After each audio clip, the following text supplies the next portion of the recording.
Hi class, this is Sir Alex Basco and welcome to our lesson in General Chemistry 1. Today we are continuing on with our discussion with Lesson 3. This time we are talking about Lesson 3.3, all about naming compounds. In Lesson 3.1 and 3.2, we learn how to create the structure of a compound. For example, if you're given a structure like H2O, at this time we should know how to create the structure, more specifically creating the Lewis dot structure. Moreover, I've also given you examples on how to use the formulas to create the compounds, such as molecular formulas, empirical formulas, etc. So this time, what if we are given the formulas? How are we going to name the compounds? For example, we are given H2O. So commonly we know H2O as just water, but what is exactly the name of H2O? So today that's what we're going to do. Be able to find the rules that is used in naming compounds. As example, H2O can also be called dihydrogen monoxide. So today that's what we're going to do today, learn how to name the compounds. So at the end of today's lesson, what I want everyone to be able to do is be able to represent compounds using chemical formulas, structural formulas, and models. That's what we did in lesson 3.1 and 3.2. But our focus for lesson 3.3 is be able to name the compounds using chemical formula and even write the formula given the name of the compound. So it's basically the application of everything that we are doing. If we're giving a compound, we know how to create a structure. Moreover, we know how to name that compound. So let's start with naming compounds. There's a lot of things that we use as rules to name the compounds. And today what we're going to do is learn the various rules for naming different types of compounds. For example, if you have a monoatomic ions, mono is just one, so we're dealing with one element, okay? So, and then for ionic compounds, we're going to learn how to name ionic compounds. I hope it's clear now what ionic compounds. It's basically a combination of a metal and non-metal, or there is a loss and a gain of electrons, making the metals most of the time positive because they donate their electrons to the non-metals, making them negative. There's also molecular compounds, which a clear example of molecular compounds is the Lewis structure that we created. Lewis structure usually create a covalent compounds, which create molecular compounds, or covalent bonding, which creates molecular compounds. Today we're also going to learn the rules when we are dealing with acids, bases, and hydrates. So let's begin with the simplest one, monoatomic ions. Monoatomic ions, from the word itself, mono means it's just one. So we're dealing with one atom. But this atom is an ion. I hope, again, by now it's clear what ions are. Ions are created when an element or an atom loses or gain an electron. When they loses an electron, they become more positive, and that's what we call cations.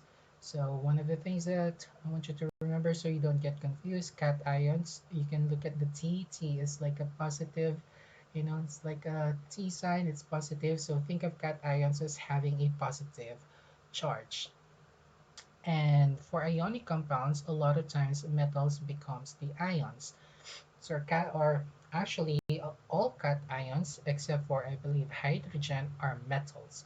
So all of cations are metals except for hydrogen. So when we're naming monoatomic ions or single element ions, and they're usually metal, what we just do is to add ions at the end. Or you can also use cations. Let's look at an example. Aluminum. As you can see here, there's an aluminum here, and it has a positive charge, three positive charge on top of it. What that means is it actually lost three electrons. Remember, electrons are negatively charged particles. So if an aluminum, let's use right here, it's pen. So a neutral aluminum usually do not have a net charge, meaning it's neutral. It doesn't have a positive or negative charge. But if I take three electrons out of that aluminum, what happens is that it becomes positively charged. So if I remove them, what happens is aluminum becomes 3 plus. So basically this 3 plus right here is basically just telling you how much electrons they lose if it's positive. If it is negative, how many electrons they gain. So in this case, our aluminum lost 3 electrons, making it a cation because it becomes a positive. Remember, cations, the T is positive, so it lost 3 electrons. So this is an aluminum ion, or we can also call it an aluminum cation. For metals that have more than one oxidation state, the charge is indicated by Roman numerals. What do we mean by oxidation state? Oxidation state is basically what I'm discussing earlier. Oxidation state is when a metal loses an electron. Um, Loses or gain an electron. So oxidation, this is basically an oxidation state. Some metals can have multiple oxidation state, meaning they can lose one, two, or even three electrons, and they would have multiple oxidation states. And we use Roman numerals to indicate that oxidation state. A lot of metals that can do that, or that can lose multiple or can have multiple oxidation state, are called transition metals. Let's look at an example right here. We have an iron right here. Fe is the chemical symbol for iron. As you can see here, iron has a 2 positive 2 charge, which means it lost 2 electrons, and it has an oxidation state of 2 plus. So what we're going to do is use Roman numerals to denote iron. Iron is a transition state or transition metal, which means it can have a multiple oxidation state.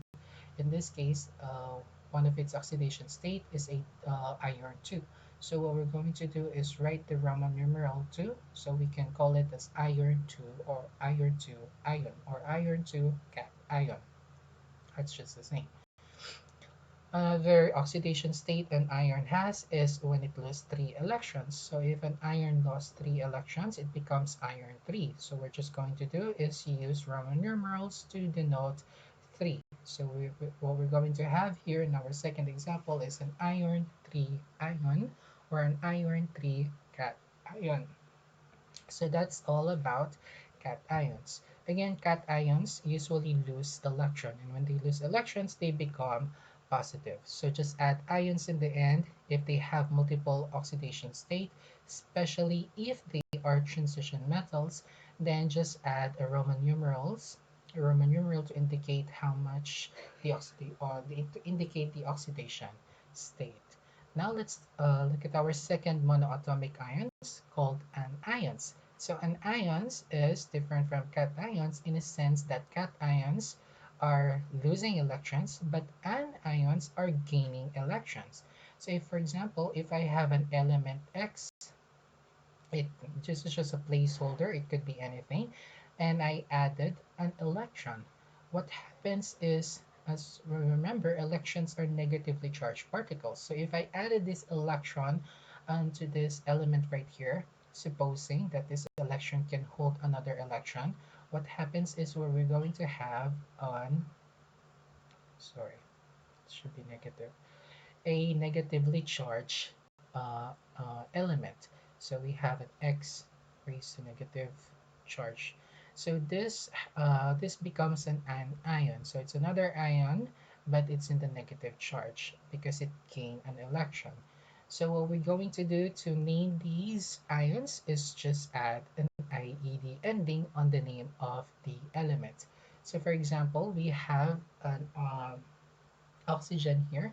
This oxygen here gained 2 electrons. So what happens if you remember if your Lewis structure, oxygen has 6 electrons, or yeah, 6 electrons in its valence shell, and we added 2 electrons. So what happens is these electrons right here basically gain a stable situation wherein it has 8 valence shell, satisfying the octet rule. Remember the octet rule wherein a lot of the elements wants to have 8 electrons in their valence shell.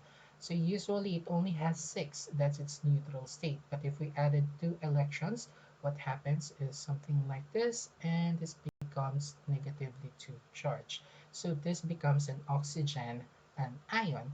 And in order to name an element with this type of situation, we just add to have an IED ending on their name. So from instead of saying oxygen an ion, what we're going to do is we call it as oxide ion.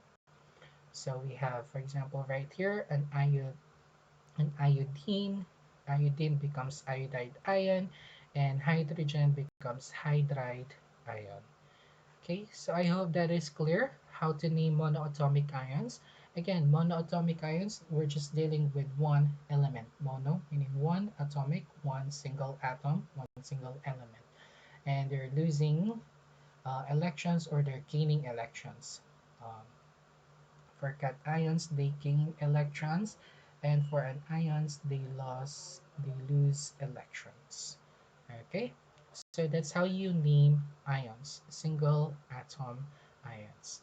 Now let's move to a little more complicated. We're going to combine cations and anions. If we combine cations and anions, what we're going to have is what we call ionic compounds. So ionic compounds is basically a compound of two or more elements, which usually is a combination of a cation plus an anion. Remember when I mentioned that all cations except for hydrogen can be are all metals, sorry, all metals are cations except for hydrogen.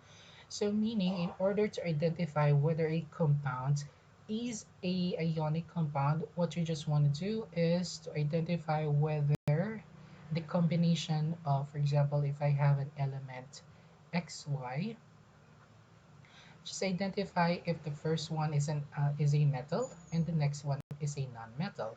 So if this happens that the combination is between a metal and a non-metal, then you have an ionic compound because metal is ready to donate its electron and non-metals are usually ready to accept an electron. So what happens, you have a metal that is positively charged and a non-metal that is negatively charged, and that's what makes an ionic compound. The most common example of an ionic compound is Na plus Cl, which creates salt. Na, or sodium, is actually a metal, while chlorine is not a metal, it's a non-metal. And what happens if I combine the two is that uh, the electrons from Na is usually donated to the chlorine. So what happens is you have an Na positive and a Cl negative, and this is what we call an ionic compound. So that's just a review of what ionic compounds are. Let's look at how we actually name them. So for ionic compounds, retain the name of the cation. So that's the first thing that you want to remember. You want to retain the name of the cation. So meaning you do not change the name of the cations. Or in other words, you do not change the name of the metal. And then change the last syllable in the name of an ion and replace it with IDE. Remember, anions, we usually end them with IDE from our previous discussion for monoatomic. So this time, remember that anions ends with IDE, but if you have an ionic compounds, what we're going to do is to keep the name of the metal or the cation basically, and then change the name of your anion to IDE ending. So let's look at some of the examples. NaF, sodium and fluorine. Sodium is our metal and fluorine is our non-metal. Since it's a combination of a metal and non-metal, we should know that this compound is an ionic compound, meaning the sodium, which is a metal, will donate its electron to the fluorine. So what happens is we have a cation metal and a anion non-metal. So from our rule number one, what we're going to do is to retain the name of our cation, which in this case is sodium. As you can see here, the name is sodium, and then change the ending of our nonmetal into IDE. So NaF becomes sodium fluoride. Let's look at another example. We have potassium and sulfur. In this case, we have potassium as our metal and sulfur as our non-metal. So you might be thinking, how can I identify if an element is metal or non-metal? The easiest way to do is just look at your table of elements. The table of elements identifies which are non-metal and which are metal. Okay, so in this case, we have our potassium is our non-metal and sulfur is our non-metal. So our metal becomes the cation and our non-metal becomes the ion. So the name for K2S is potassium sulfide. Since we have to retain the name of our cations and change the ending of our anion into IDE. So we have a potassium sulfide. Next rule, if either the cation or the anion is a polyatomic ion, the name of the polyatomic ion is retained. We've discussed a little bit about polyatomic ion when we're discussing, sorry, we discussed polyatomic ion briefly when we discussed Lewis structure. So polyatomic ion is basically a molecular ion. It's a combination of multiple elements to create with covalent bonding to create an ion. Okay, or it can also be a metal complex, and these polyatomic ions can act as a single unit. So, and one of the characteristics of polyatomic ions is that they have a formal charge. They have a net charge. They are not neutral. So one of the most common polyatomic ions that we know is NH4. Remember NH4 from our previous example? It's an ammonium ion. An ammonium ion has a net charge of positive. So even though that you can see this is a covalent bonding, as we previously discussed in Lewis structure, this can act as an ion because of that net charge, and it acts as a single unit. You don't break this. You just use them to combine to create your ionic compound. So this is an example of a polyatomic ion called ammonium. So this is just one of the many common polyatomic ions that we know. Another polyatomic ion that maybe you guys should be familiar is, for example, chlorate, which is ClO3. Um, yeah, ClO3, and it has a negative charge. Another one is a very common one is SO4 2. SO4, yeah, SO4, that's a negative 2 charge. So this is, for example, this is a chlorate ion, and SO42 is a sulfate. So if you guys want to look at the list of very common polyatomic ions, you can just use the internet. But just remember, this could be a metal complex, or these are covalently bonded molecules, but they have a formal charge. And since they have a formal charge or a net charge, like in this case, it has a negative, and this in this case, it has two negative, they can act as an ion, and they act as a single unit. So if you combine this with a metal, then you can create an ionic compound.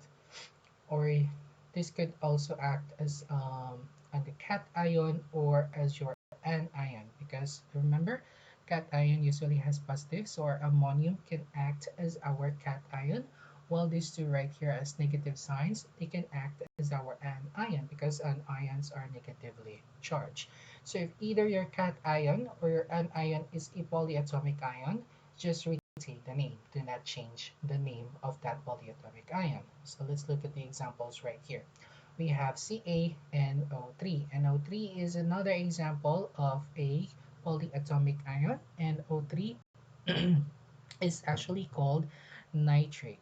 So NO3 is actually has a negative charge, so it can act as your anion, and it can combine with calcium. Calcium is a type of a metal, so your calcium here is positive. It donates its electron to your it can donate its electron to your NO3, so to creating your CaNO3 too. So this, you have your calcium.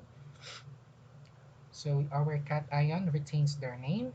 So even though our anion our anion is a polyatomic ion, therefore we have to retain its name. So what we ended up having is a calcium nitrate.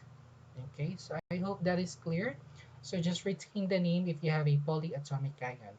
As for the list of polyatomic ion, you can easily look at the internet to look at the list of polyatomic ions. Number three, our third rule, you can use what we call systematic naming. So for cations which take on multiple charges, remember multiple charges or multiple oxidation states. So the transition metals, we just discussed that earlier. Transition metals can have multiple oxidation state or multiple charges. They can have, for example, your iron, we have iron 2 and iron 3. So if you have a cations that can take multiple charges, what we're going to do is we can actually use again the Roman numerals and enclose that Roman numerals in parentheses to identify the name of our compound. And as for our anion, we stick to the IDE ending. So let's look at the example. Copper here is copper 1.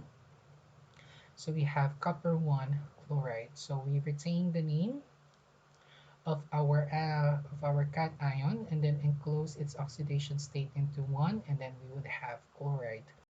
As for our copper 2 chloride, so we have copper 1, it has an oxidation state of plus 1, and our copper 2, it has an oxidation state of plus 2. So we ended up is having a copper chloride and a copper chloride, and then we have 2 here. So we have copper 2 chloride. Okay, so I know this can get confusing, but if it's a transition metals, you can again you can use the internet to check the transition metals or what are the transition metals and what are their various oxidation state. As for some, you might be thinking, how about when we are taking tests? If we're taking tests, I'm gonna give you the table of elements as well as some. I will identify some of the common oxidation state of some transition metals that you can use as a hint when you're taking tests, especially if the test has a naming. Um, because it has a naming, multiple choices, something like that. But I know it can get confusing, but just remember these rules for ionic compounds. So as for ionic compounds, just retain the name of the metal cation, change the name of your anion to IDE, except when you have a polyatomic ions, then just keep the name. For transition metals that has multiple charges, then what you want to do is to write the oxidation state of that cation of that metal in Roman numerals and enclose it in parentheses. Okay, so our next rule for ionic compounds is the use of common name. So this one can also get a little confusing, so we're not going to focus heavily on this. Mostly for the test, we're going to focus on rules 1 and 2. But this is something that is also great to know. So for cation with lower charge, use suffix OUS. For cations that has a higher charge, use the suffix IC. And in case of copper, and also there's another rule in case of copper and iron, we stick to their Latin names. So as for copper, that will be either Cu. Remember, I kind of like mentioned that the symbol for our elements usually comes from their Latin names. The reason that copper is Cu is because the Latin name for copper is cupric. Our iron is Fe because its Latin name is kind of like derived as ferric or ferrous. So it could be either ferric or ferrous. Okay, and then anions end with IDE. So when are we going to use cupric versus cuprous or ferric versus ferrous? So cupric and cuprous is depending on the oxidation state. So let's look at the example here. So we have CuCl1. Remember CuCl1, CuCl1, Cu is copper 1, and CuCl2 is copper 2. So we have plus 1 right here. So this is copper 2. Since copper 1 is the lower charge, what we're going to use for copper 1 is to use the OUS ending. So you have cuprous chloride. So another way to name copper 1 chloride is cuprous chloride. As for Cl2, instead of using copper 2 chloride, you can actually also use cupric chloride. That is because, again, this oxidation state, they are transition metal, they can have multiple oxidation state. And again, as for your anions, just keep the IDE ending. Let's look at the various names. This is one of the reasons that this can get confusing. Hg, but it's 2, but why is it mercury 1? The reason for that is Hg is a diatomic molecule, so it's something like this, Cl, Cl. So if you're going to look, it cannot exist this way because Hg is a diatomic molecule. It likes to bind on itself, and this is just one of the weird things about element, but it's a mercury 1. It's an Hg plus 1. So we use mercury 1 chloride for systematic name, but since this is the lower charge, we can use mercurious chloride. HgO, basically it's a 2 plus. So what happens is this is a mercury chloride, so you can use mercury oxide, so you have mercury 2, and then as for oxygen, change the ending to IDE, or you can also use this as mercury oxide. So just remember these very common ones. Another examples, you have Fe, this is Fe, this is an iron 2 plus, and this is here is an iron 3 plus, so you have 2. So you can use iron 2 sulfide or iron 3 sulfide, or since this is a lower charge, you can use OUS, and as for iron, you can use ICE for 3 plus because that is the higher charge. So this is just the common name. Or again, we're just not gonna focus. It's just something that I want you guys to know about. Well, mostly for the rules for ionic compounds, we're gonna focus on rules number 1, number 2, and a little bit about 3, but mostly 1 and 2. Next, after ionic compounds, what we're going to have is molecular compounds. Molecular compounds are much easier to name. Remember, molecular compounds is basically a combination of organic molecules and they're covalently bonded. So how is it different? If ionic compounds, has a gain or loss of electrons, molecular compounds has a share of electrons. So what happens is that they do not donate their electrons, or they do not take electrons from the other element or from the other atom, but what they do is they keep sharing it. So they keep giving it and taking it. So the electron keeps moving from both elements, and that's what the Lewis structure is. Remember our Lewis structure where we have, for example, you have your oxygen right here, and we know that oxygen wants to have an 8 electrons in its outer shell. So if you pair it with an oxygen which wants to have a 2 electrons onto its outer shell, and another hydrogen here, sorry, I think I named it wrong, just that hydrogen, and hydrogen wants to have 2 electrons in its outer shell. So what they're going to do is they share these 2 electrons together. They share these 2 electrons right here, and they share their 2 electrons right here, and it will satisfy them because right now H basically has 2 electrons and it satisfies its outer shell, and this H is satisfied because it has 2 electrons being shared, and oxygen is satisfied because it has an 8 electrons in its shell. 1 2 3 4, okay, 1 2 3 4 5 6 7, 8.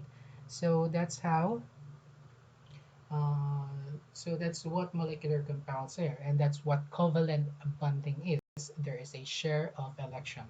So these two electrons right here is being shared. So it's moving for H and it's moving on O, satisfying their need to have a filled valence shell. So that's what molecular compounds are. So now let's also again, so that's a review about molecular compounds. Let's look at how we actually name them. For molecular compounds, what you want to do is remove the ending syllable for the second element and replace it with IDE. So it's very similar with our ionic compounds. Again, use IDE, but what we're going to do is we want to use prefixes.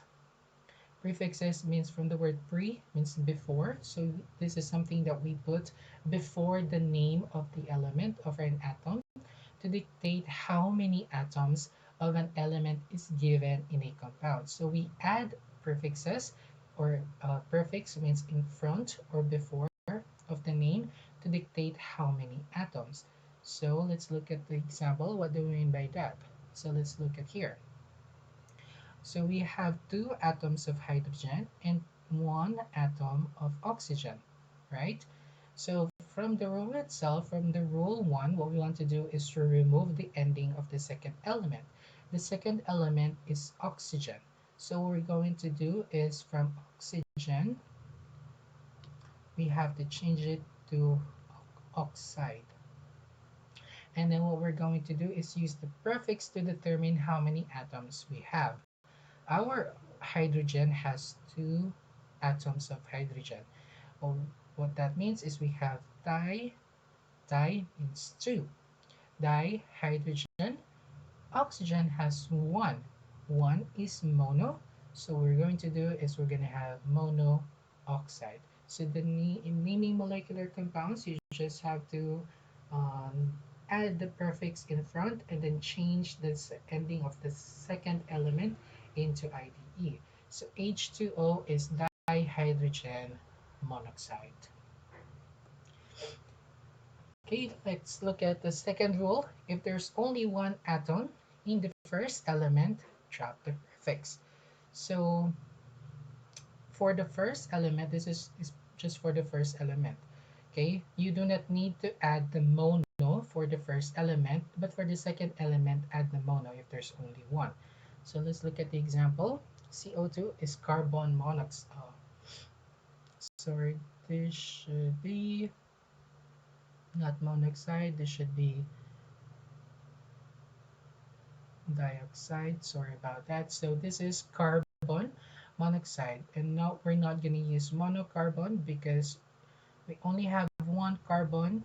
And as our rule, we do not need to add the prefix for one element if our first element is a single atom or a single element. So instead of monocarbon dioxide, just write carbon dioxide. Carbon monoxide is basically CO. This is carbon monoxide. Next, sulfur hexafluoride. So as you can see, we have sulfur 1, so we do not need to write monosulfur. If this is 2, then this would be disulfur. If this is 3, trisulfur. Okay, so we have sulfur. So sulfur hexa is our number for 6 hexafluoride. So how do we identify the numbering? Okay, so we have is, for example, we have 1, we have mono, 2, we have di, 3, we have tri, uh, 4, we have quad. Usually for 4, it's not usually used a lot. It's not usually common. For 5, we have penta, we have 6, we have hexa, 7, we have hepta, 8, we have octa, 9, nona. So these are ones of the common ones. So if this is 8 right here, this would be octafluoride. Okay, this is for molecular compounds. It's not a combination of metal and non-metal. It's a combination of just two um, main elements that share an electron. Okay. So rule number three, if there are two vowels in a row that sounds the same, once the prefix is added, they conflict. The extra vowel on the end of the prefix is removed. So example right here, we have carbon monoxide.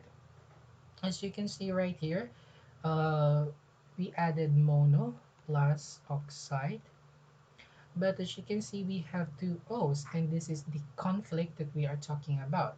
So instead of writing carbon monoxide, just drop the last letter of your prefix and then just combine it with the first. So instead of carbon monoxide, what we're going to do and use is carbon monoxide.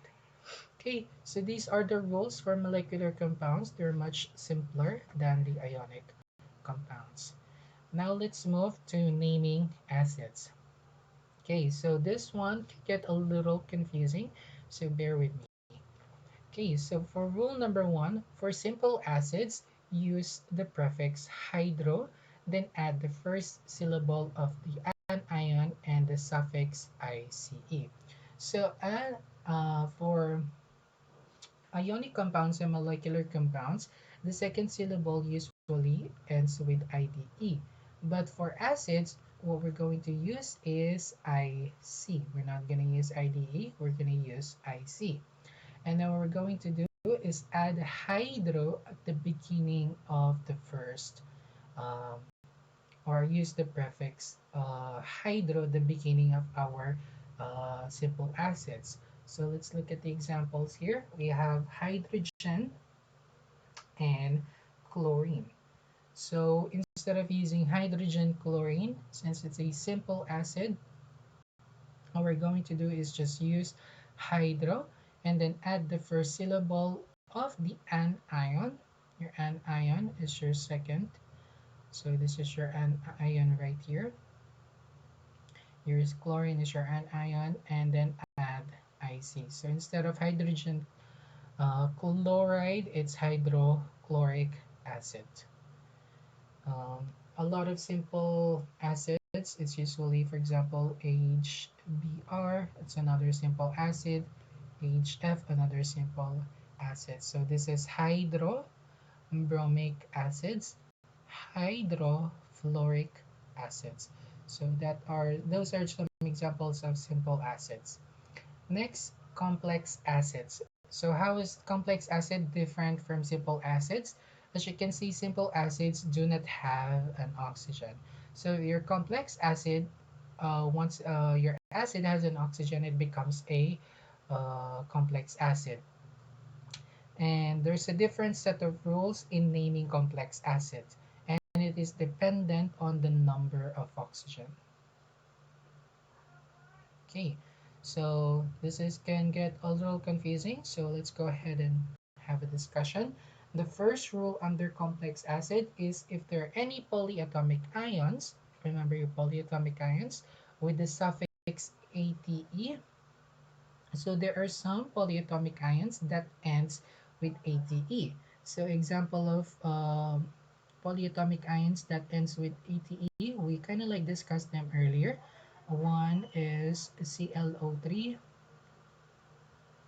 ClO3 negative. This is a chloride or chlorate. Another example of polyatomic ions that ends with ATE is Cr. This is chromium O4 2 minus. This is what we call a chromate. Another one is NO3 negative. This is nitrate. Another is ClO4 negative. This is perchlorate. So again, so just look at the internet, some of the common uh, polyatomic ion. So in the test, if there's something like giving the name of a compound that has an acid with polyatomic ion, I'm going to give the list of the polyatomic ions. So if there's a polyatomic ions that ends with ATE, what we're going to use is the IC as an acid. So let's look at an example right here. HNO3. So we have H and then we have NO3. Our NO3 is right here. This is a nitrate. So what we're gonna do is just take the name of the polyatomic ion, which is nitrate, change the ATE to IC, and that's our acid. So instead of using hydronitric acid, just drop the hydro. We only use the hydro for simple acids. As for here, we just take the name of the polyatomic ion, nitrate, change the ATE to IC, and that's our acid. So we have our nitric acid. SO4, SO4, -2 minus is actually sulfate. So we have sulfate, SO4. This is our polyatomic ion here. So this is our sulfuric acid. From sulfate, remove the ITE. You can use IC. So sulfur plus IC. We have sulfuric acid. So that's for complex acids. That's the first rule. Let's look at the second rule. When a polyatomic ion has one more oxygen than the ATE ion, then the acid will have the prefix per and the suffix IC. Okay, let's look at these two examples right here. We have ClO3 plus, or ClO3 minus, and then we have ClO4 minus. So as you can see here, remember ClO3 is what we call a chlorate. But here we only have 3 oxygen. But here we have 4 oxygen and it becomes perchlorate. So if there is more oxygen than our ATE, we just have to add per at the beginning. If there's one more, okay, just one more oxygen than the ATE, then what we're going to do is add per. So let's look at the example here. Chlorate ion is ClO3 minus, it's our chlorate, but HClO4, wherein we have more oxygen than the ATE, this becomes perchlorate, or if it's an acid, it's a perchloric acid. Okay, so what else? Let's see. Okay, this. Let's think of another example which has more. Oh, okay.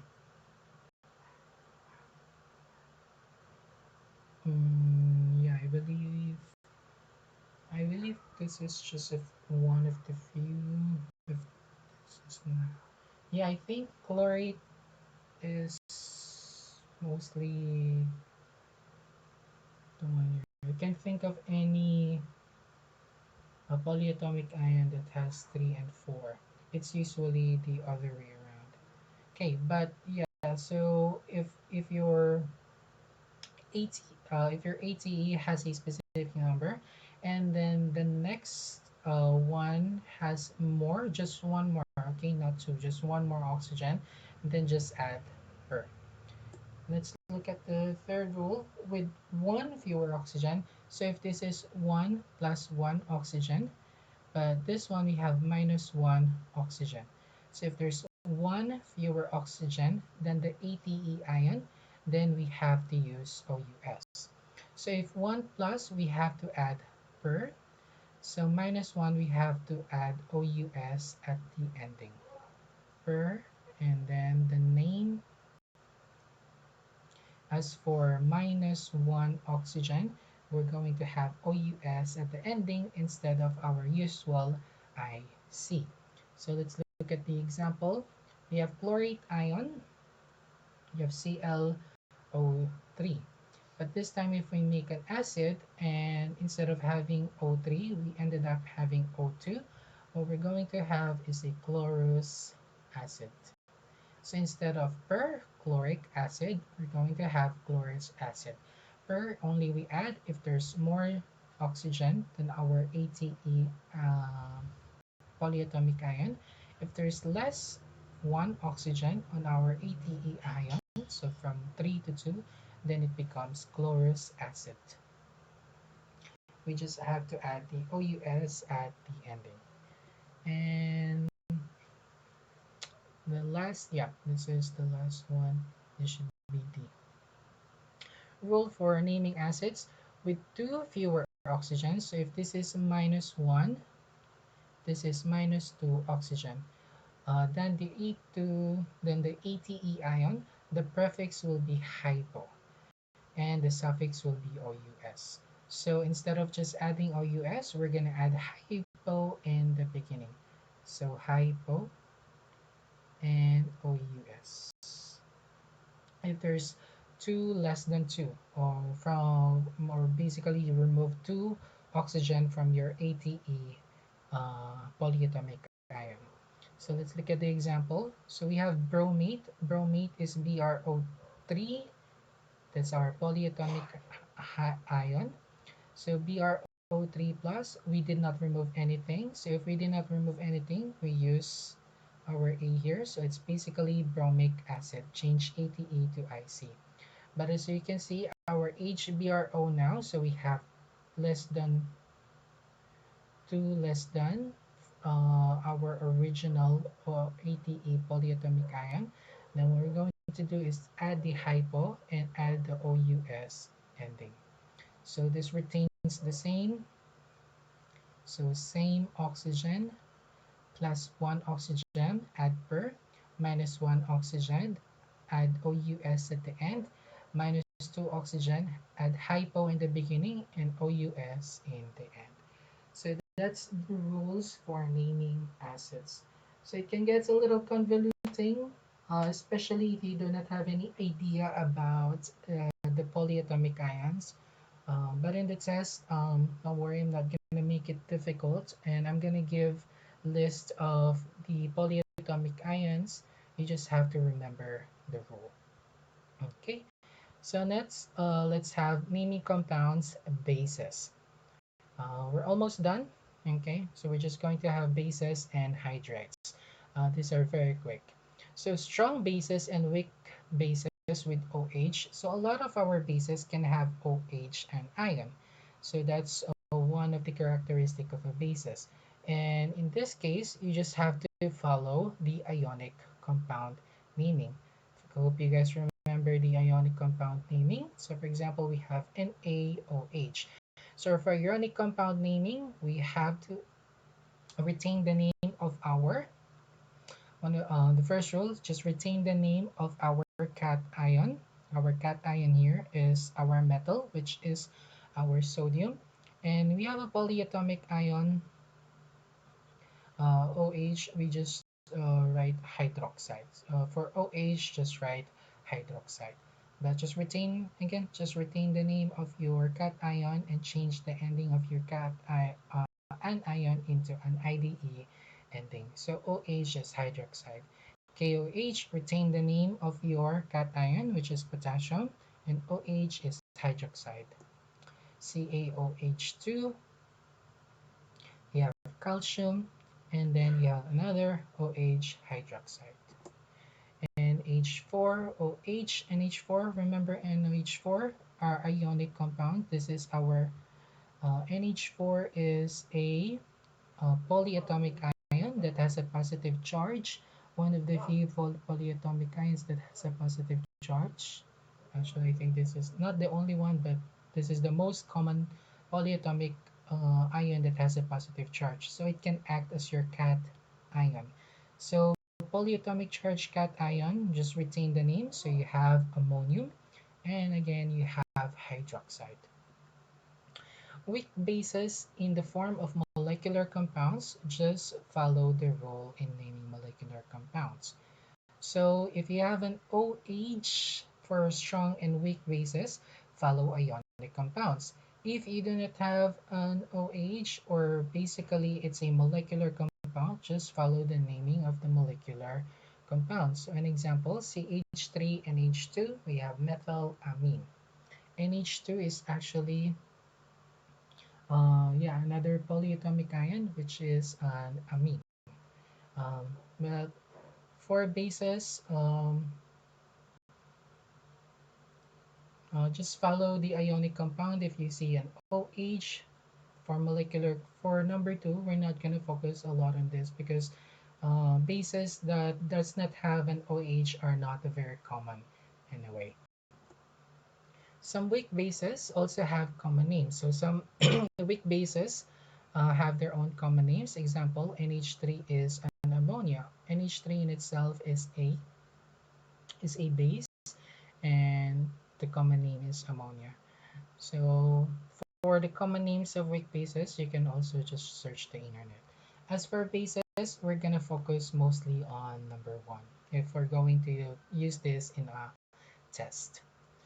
And lastly, we're going to talk about hydrates. Hydrates are basically a molecular compound that has a bound water. So it's a compound that basically has a water attached to it. So what we're going to do to name hydrates is that they are named by basically using the ionic compounds and followed by the numerical prefix and the suffix hydrate. So let's look at the example.